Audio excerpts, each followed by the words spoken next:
Ed eccomi arrivata a Riga, prima giornata in questa uggiosa città. Oggi non piove, ma da domani comincia il diluvio costante, ma questo non fermerà la mia avventura. Sono un po' provata dopo l'esperienza a Nida, ma riuscirò e mi riprenderò molto presto.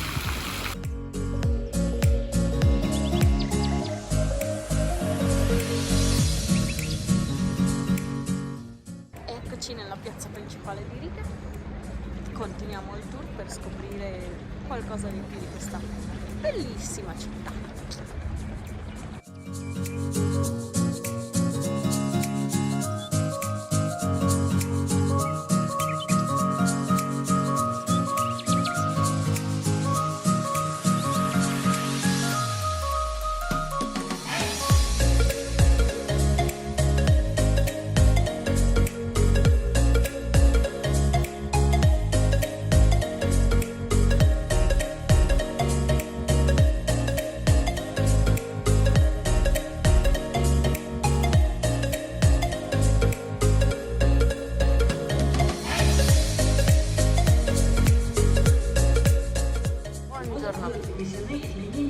Sono in stazione Riga per andare a Kemeri, un parco naturale dove ci sono delle grandissime paludi, e a quanto pare è l'unico posto che non è un gran problema a visitare nonostante la pioggia e il tempo un po' uggioso.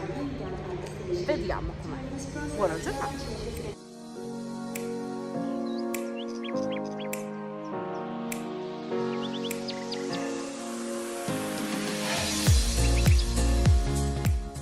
Freddo e piove, quindi miglior posto che una palude non c'è. Questa bellissima palude ancora intoccata e infatti non c'è neanche un turista. Wow!